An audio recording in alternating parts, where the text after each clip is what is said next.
आरक्षण क्यों ज़रूरी है? देखो, आरक्षण भाई इसलिए ज़रूरी है क्योंकि देखो, रेस जो होती है वो एक पॉइंट से शुरू होता है रेस।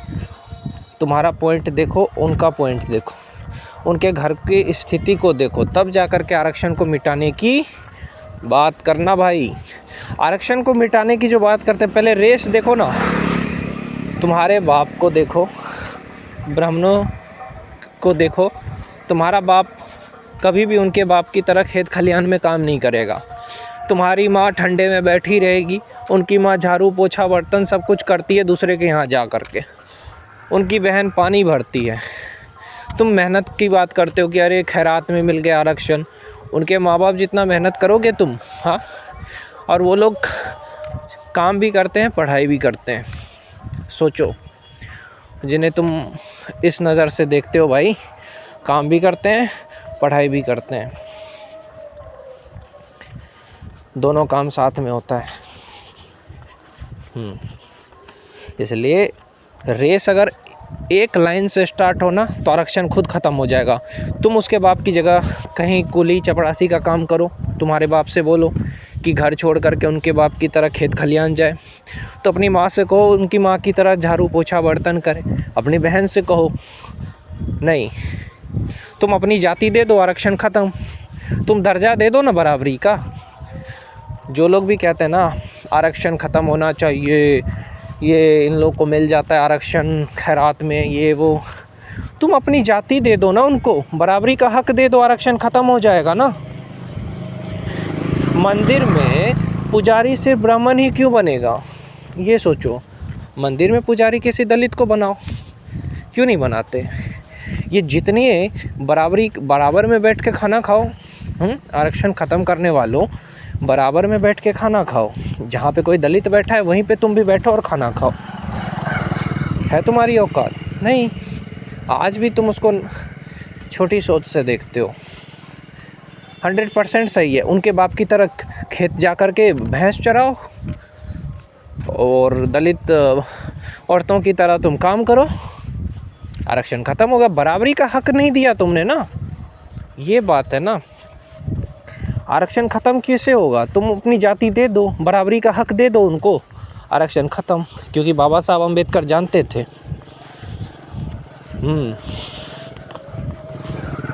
बाबा साहब अम्बेडकर जानते थे कि तुम कभी भी उनको बराबरी का हक नहीं दोगे और आज भी नहीं दोगे। है कि नहीं? आज भी क्या वो उनका अपना समाज अलग नहीं रहता? क्या हिंदू समाज, ब्राह्मण समाज के अंदर कोई दलित रहता है? मेरे को इतना बताओ ना। उतने अधिकार नहीं दिए और बात करते हैं जी, उतने अधिकार भी तो दो, है कि नहीं? और ये जो अमित शाह चिल्ला रहा था अभी, अमित शाह क्या चिल्ला रहा था? अम्बेडकर अम्बेडकर बोलते रहते हैं, ऐसा न वैसा। भाई 32 डिग्रियां थी उनके पास। कितनी डिग्रियां? 32 डिग्रियां। तुम्हारे पास कितनी है? नहीं है ना। और बात रही अभी जो चंद्रशेखर भाई ने जो बात कही है, उस पर डिफेंड करने नहीं आ रहा हूँ, बस इतना बोल रहा हूँ उसने क्या कहा। चंद्रशेखर भाई ने उसको तोड़ मरोड़ करके इन लोगों ने पेश कर दिया। क्या किया? उसके बयान को तोड़ा मड़ोरा और ये पेश कर दिया कि ये बोला है उसने। चंद्रशेखर भाई ने क्या गलत बोला? गंगा जाते ना पाप धोने के लिए, उसमें क्या गलत है? बिल्कुल सही कहा उसने। ये अभी महाकुंभ के नाम पे नौटंकी चलेगा,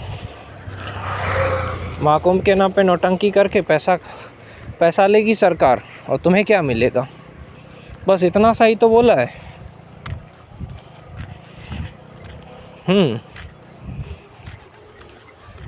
तो ये जो देश के वजीर आजम है ना भाई,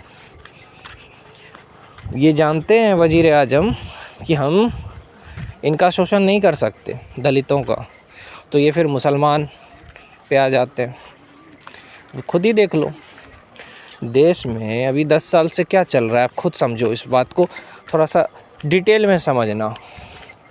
हिंदू मुस्लिम हिंदू मुस्लिम हिंदू मुस्लिम, उसके अलावा इस देश में कुछ नहीं चल रहा है। अरे मंदिर बनाने से अगर बेरोजगारी दूर हो जाए तो ठीक है ना, तोड़ो ना, मस्जिदें तोड़ो, मस्जिदें तोड़ने से बेरोजगारी दूर हो जाए, सब कुछ सही हो जाए देश में तो सही है। लेकिन ये राजनीति है, ना मस्जिद टूटना चाहिए ना मंदिर टूटना चाहिए, सबका अपना अपना आस्था है, उसको वो माने। मेरे हिसाब से मैं बताऊं, मेरे हिसाब से धर्म अगर धर्म से हो तो गलत नहीं है। धर्म अगर पाखंड से हो, चाहे वो इस्लाम हो, चाहे वो हिंदू हो, चाहे वो कोई भी धर्म हो भाई, अगर उसमें पाखंडवाद है, पैसा कमाने की इच्छा है तो गलत है। बहुत सारे साधु संत हैं जो पैसा नहीं लेते हैं, ये भी है, लेकिन बहुत सारे ऐसे हैं जो पैसा के लिए ही करते हैं। पैसा कमाने का एक ज़रिया है भाई।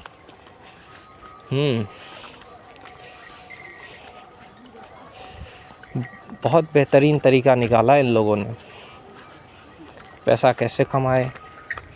तो चलो, पैसा कमाने का एक तरीका है, जाओ समाज में जहर उगलो, नफ़रत फैलाओ, बस।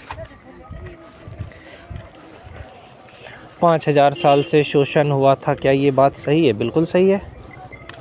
अंबेडकर जी के साथ क्या हुआ था, यह भूल गए? मैं तो नहीं भूला।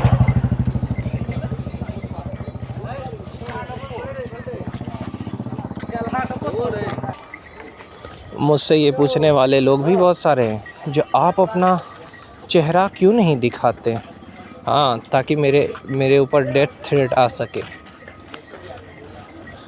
चेहरा दिखा कर ही बोलेंगे क्या? बिना ऐसे ही सुनो मेरी बात।